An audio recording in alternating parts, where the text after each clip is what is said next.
Welcome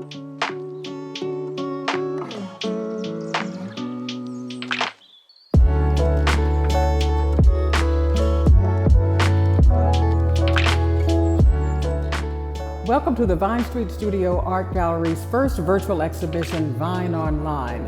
I'm Pat Jordan. And I'm Felix. This unique event was created to support the work of emerging artists, to connect them with art buyers and collectors during a time when other art galleries may have had to cancel their exhibitions altogether. We are going to expose you and invite you into the worlds of 5 emerging artists in Kansas City. You'll have the opportunity to purchase original artwork and hear their stories. This virtual exhibition is produced by our friends at Stellar Image Studios, a video production company that specializes in virtual events. Thanks for the warm introduction, Pat and Felix. I'm Amber. And I'm Jasmine. Tonight's event is all about the artists. Our team has been working diligently over the past month to create this event and bring it to life. Not only are we going to be showing their art, but we're going to learn more about these artists. And I can't wait for you guys to hear their stories. Coming off the heels of our virtual concert On Stage with Sis, Stellar Image Studios and the Vine Street Studio Art Gallery wanted to bring you another one-of-a-kind virtual event. This event is sponsored by the Missouri Arts Council, Casey's Studio, the National Endowment for the Arts, the Links Incorporated, and Alpha Kappa Alpha. We could not have done it without your support. We'll take a deep dive into what motivates each artist and how art shapes their world. Then we'll be taking a closer look at each selected piece, which is all available to purchase. More information on the buying process will appear on the screen. Now let's get this show started.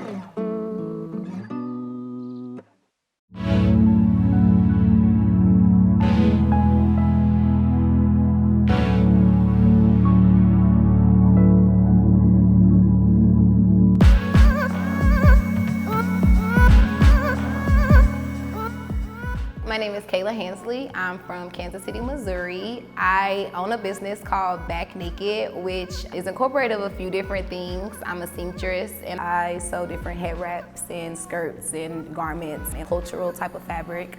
I'm a doula. I help moms deliver their babies and assist them with pain and things of that nature during the process. And I'm also an art teacher. My art is inspired by everything that I do.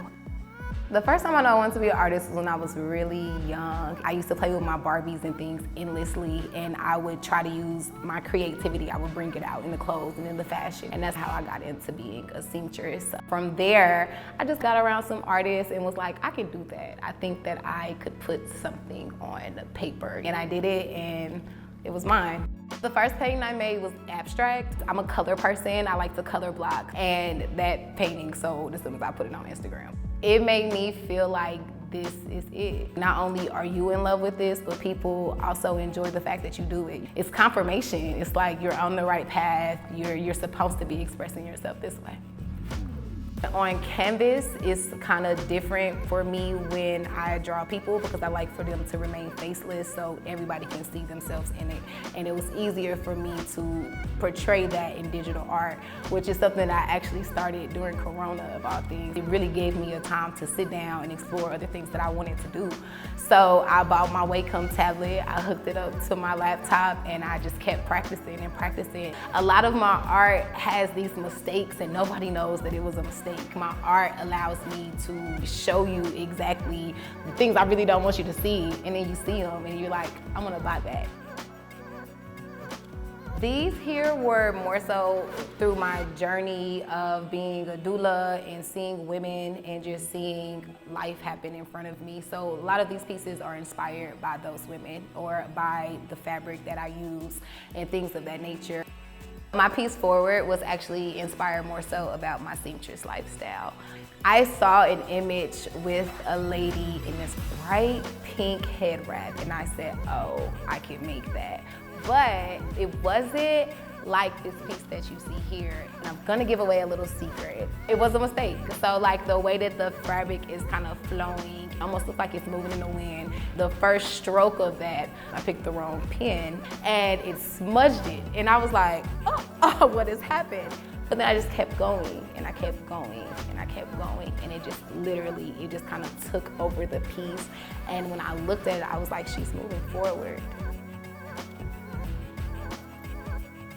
The piece trapped in my head was the first piece that I did without reference. It was literally me wanting to take this thought or this feeling and put it on the computer. It's me in my head. People truly struggle with not being able to convey or say how they feel, and you kind of get stuck and the walls feel concreted and you just can't get out. And now I'm in this room, and what can I do in this room besides lay around and get comfortable wherever this is? That piece embodied that.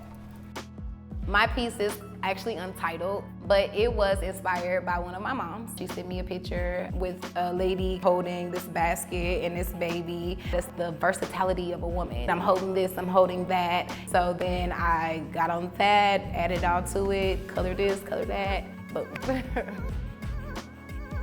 my piece, Laugh or Scream, was entitled because when I showed it to my mom, she was like, is she laughing? Is she screaming? And when my mama asked, is she laughing or is she screaming? It was kind of like, well, I didn't realize that that was what was gonna come from it. And this time, she's doing both. My piece, Brown Fed, was inspired by Breastfeeding Awareness Month. And the last week in that month is dedicated to African American mothers and their history in breastfeeding. And it also was my first time actually being able to shade. And I went through about 30 hours of YouTube videos learning how to shade for this particular piece, and it just came out exactly how I dreamed it. What I've learned through expressing myself through art is just, it's okay to make mistakes. It's okay to fully express yourself without worrying about judgment. You're not limited. You do not have to put yourself in this box and that's it. Really express yourself. Don't be afraid to explore. That's what it's all about. You're not gonna find yourself in one thing. It's okay to excel in many things. Complete yourself, be the full circle. People should buy my artwork because it is just truly a representation of self-expression. Whatever it is that I put on there, I put deep thought into it. So it all comes together and it flows and you can feel it.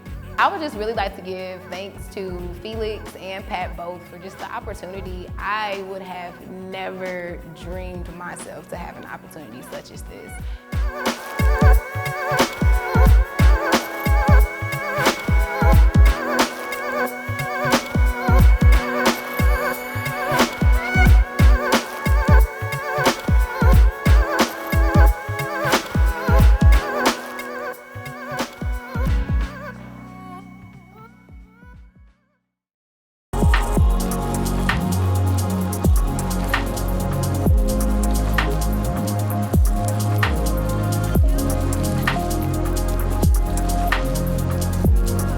My name is Xavier Gaden.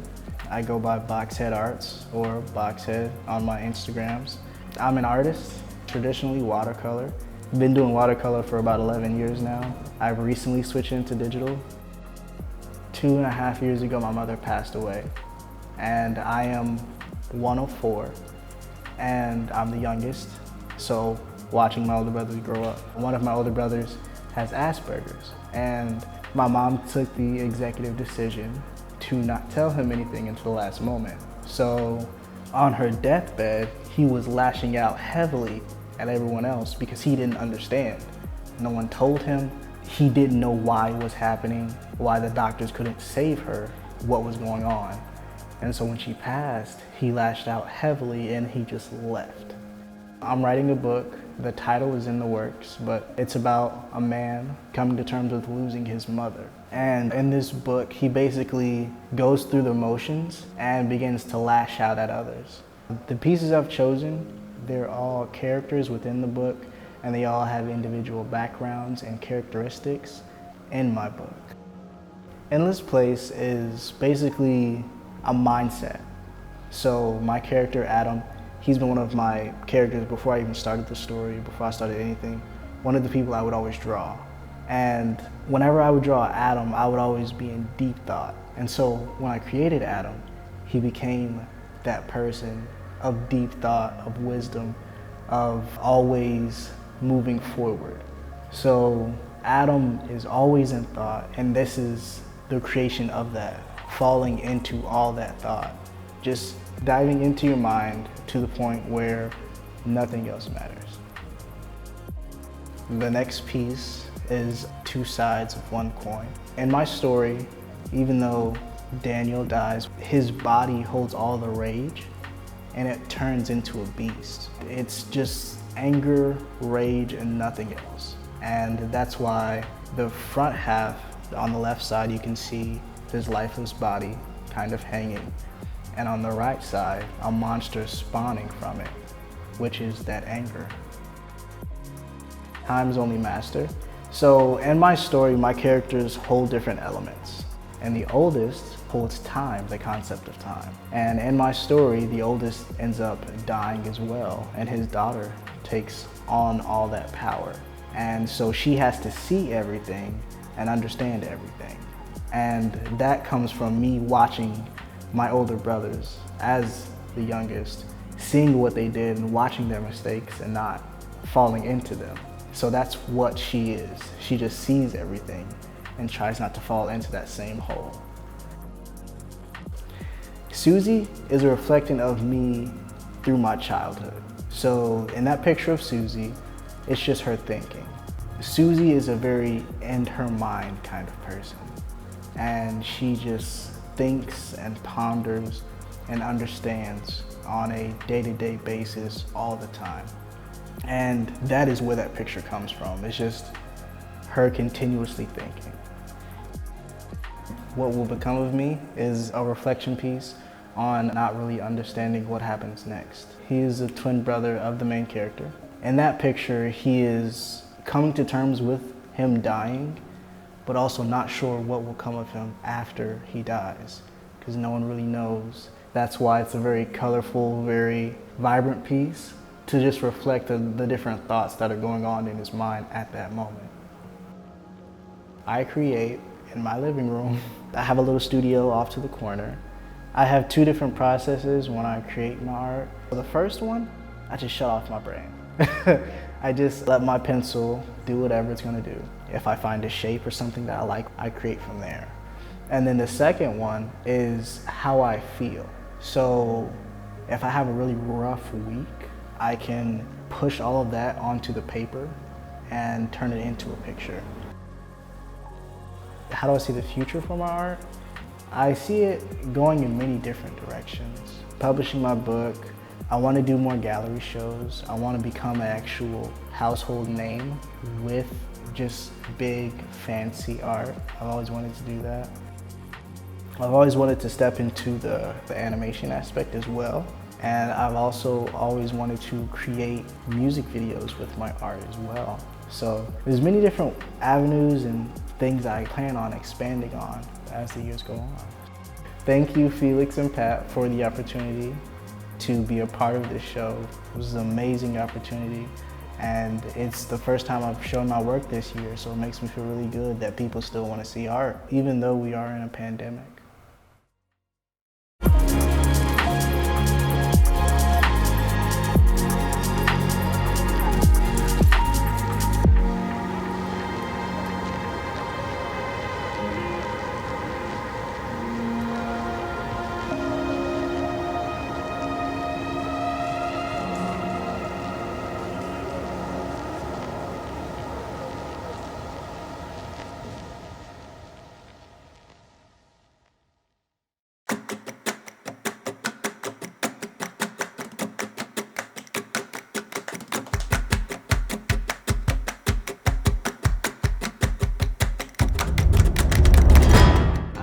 Isaac Tapia. I was born in Mexico City. I'm mostly an oil painter. I do murals around town. The first time I picked up a paintbrush was in 9th grade with Miss Mitchell. She said I could draw and I was good at it, but painting was not for me. Maybe I should try sculpture or ceramics. But to me it was very much of a challenge, and after that I just started painting. I love to paint people because the stories that they tell me while I'm painting them, and the 4 people behind me all have different stories that inspire me in one way or another. DJ Frank, he's from El Salvador. He came to the United States because he was being threatened. A lot of gang members from El Salvador were basically threatening him to join, and he just didn't want to join that. He wanted to be something different. He wanted to keep going with his dream of becoming a DJ, and it's just very inspirational to me. Fridocha, she's just this amazing woman working really hard with the community. She teaches film making after school at Matty Rhodes. She did a lot of immigration work as well. She helped some DACA students to fill out their applications and all that. Right now she's working on a documentary about some of the Latinx restaurants that are around here in Kansas City. She's doing her thing, and I admire what she's doing. The painting I did of Xavier was a while ago. He is also one of the artists that's showing here. We just did art together for a long time, and he's also one of the people that really inspires me to continue with my art. He has so many things that are going on right now, but he's still doing his artwork. And that's really important to me, to have people that are continuing to pursue what they want to do in their lives. Anna, I met when I was in middle school. She graduated from Mizzou.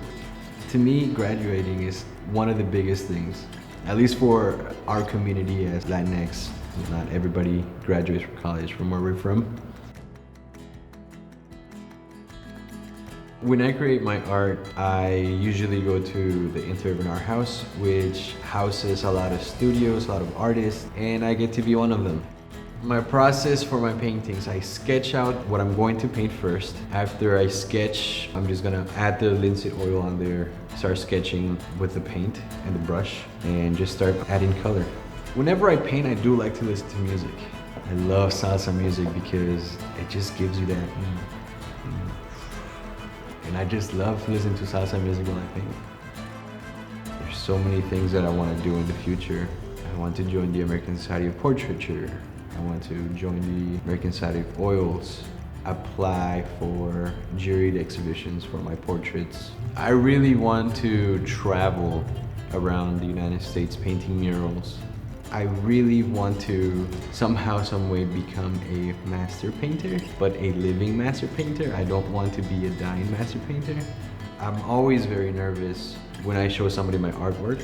Sometimes a lack of confidence tells me, no, you're not ready yet, so don't do it. But I'm never gonna be ready, and if I don't do it, then I'm never gonna learn from it. Being in this show makes me feel really good, especially to have people from Paseo. Everybody in the show graduated from Paseo, and that's amazing. I just want to thank Felix and Pat for letting me have this opportunity to show here on 18th and Vine, and I'm very thankful for the opportunity that they both have given me. Someone should buy my artwork if they love the artwork, if they have a connection to the artwork. I know that the stories are unique. I know that the people I paint are unique. So at the end of the day, they're paintings, and paintings are everywhere. To me, it's the stories and the people that are unique.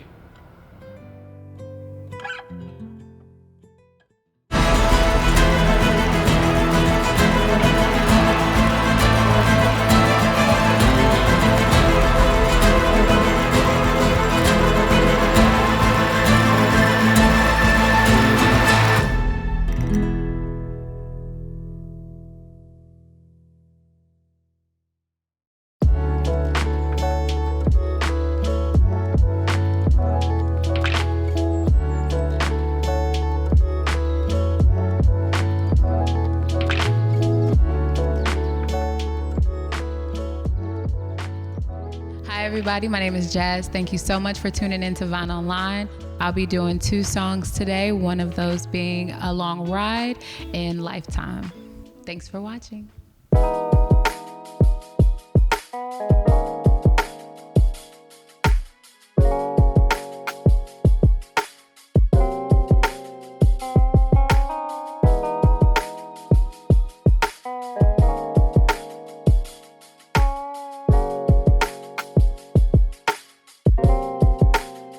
Take a long ride,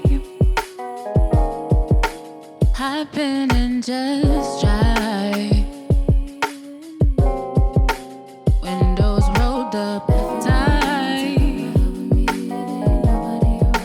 Destination high, we can fly if you want to, and we can talk Talk about our workload, talk about our bosses, talk about the dubs, talk about our losses, talk about the wounds, talk about our healing, talk about the reason why the people started kneeling, talk about the birds or the lack of bees, talk about the particles floating in the sea, talk about the fights for all mankind, talk about the differences in ways we are alike, talk about the music playing through my speakers, talk about the laces running in them sneakers, talk about what's cool, talk about what's out style, talk about the past or what's happening right now. We can talk about your family or my favorite cousin, talk about the things you did although you said you wasn't, talk about the times that fell from my eyes, but tell me what I gotta talk about to make you mine.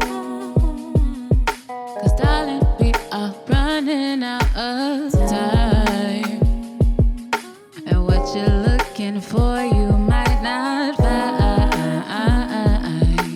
I think you and me will be just fine, so enjoy the ride. Let's take a long ride, hop in and just drive, and the windows rolled up tight, destination high, we can fly if you want to.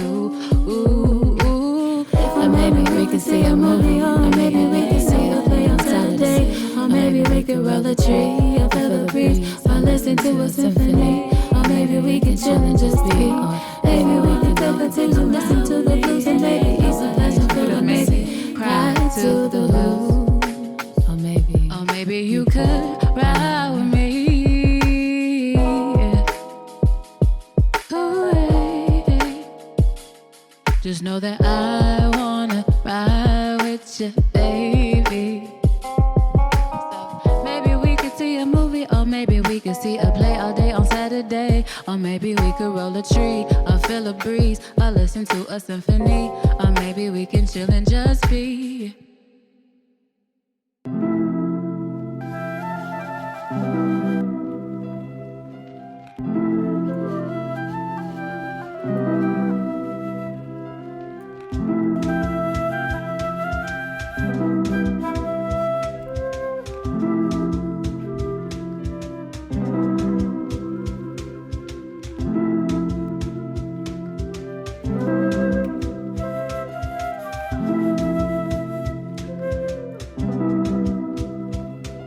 I recall all your poetry about you and me, about planting seeds so they grow.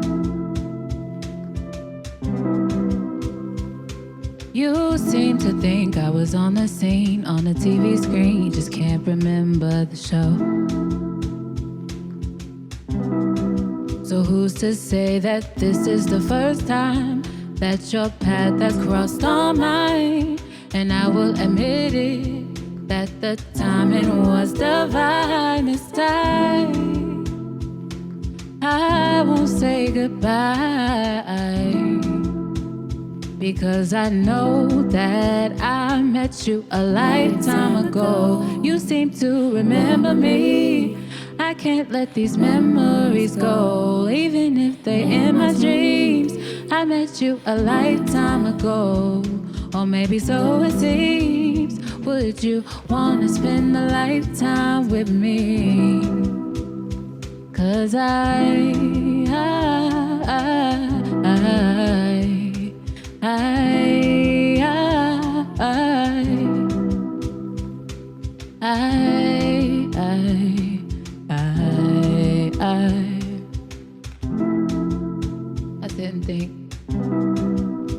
sit and think about the late nights, the play fights, my stage fright when you said hi, and when I tried to say bye, when you tried to save time and put it on my side, when I tried to save face, I burned that on my pride. Or when the cage bird started flying and flew up in the trees we were climbing, back when pinky swears were legally binding and rhinestones were diamonds. Those times are behind me, but how did you find me? A lifetime ago, you seem to remember me.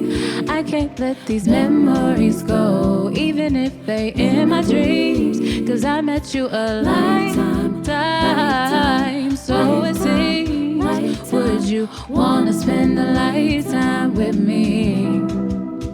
'Cause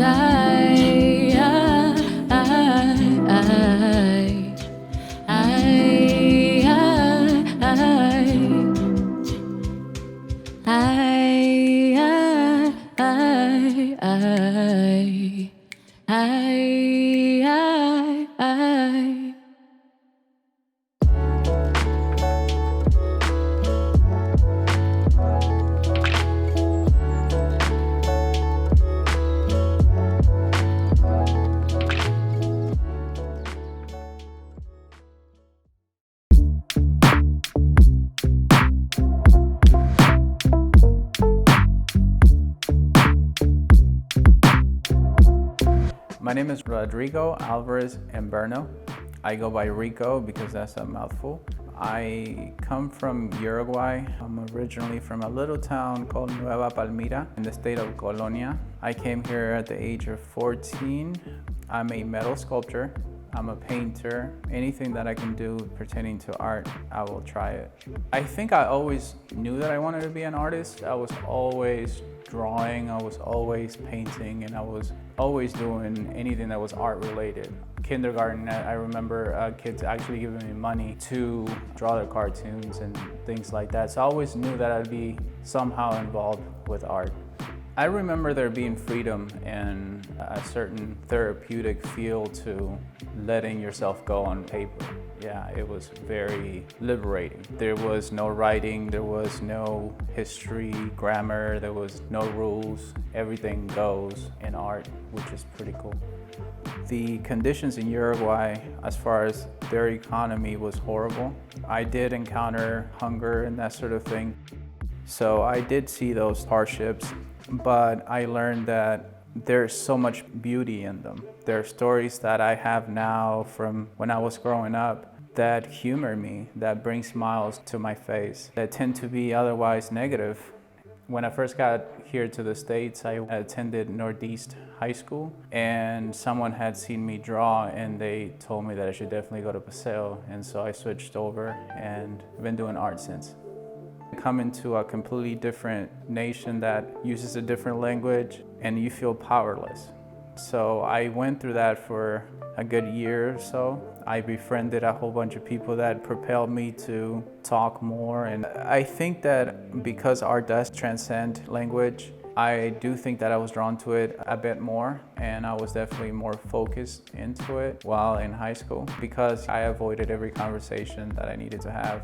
My first art show was at Paseo my senior year, and I sold out. So it was super awesome, and then that basically marked, in part, the rest of my art career. It really solidified the financial aspect of it. At a young age, I knew I wanted to do art, but I was never placed amongst artists, and it was awesome to be propelled forward because you're looking up to someone who is great. So you have to measure up and compete. I choose to work large when it comes to metal because when I was a kid, I would sit down and stare at ants for hours. And I was amazed by little insects. To me, everything was large then. And now I tend to want to make those elements larger because I feel like everyone should be more mindful of that insect. I don't know, they're just parts of nature that are definitely important, but people do forget. That's why I enjoy working large. The sculpture on my right is a tiny little tree. I've always been fascinated with trees and just nature. I'm drawn to nature because I feel that its force is so strong that it will overcome absolutely anything that humans can create. I'm drawn to it because of its power. That's the small sculpture on my right, and the one on the left is a larger piece that is made out of steel and also has copper accents to show fruit that shows gravity and grounds the piece, and it mimics a swamp tree. The reason that I chose a swamp tree was to repeat the fact that nature overcomes anything and any conditions. My typical process normally tends to be sketching first, getting in contact with the subject matter. So if I'm trying to mimic something that happens organically in nature, stroll through the park, checking out trees, different shapes, that sort of thing. And then thinking about what makes more sense as far as metal, if I were to use copper or steel, and what I think an audience would like to see. Recently, through art, I've had a better outlook on life. So hopefully in the next few years, Isaac and I own a gallery, a print shop, and a couple of Teslas.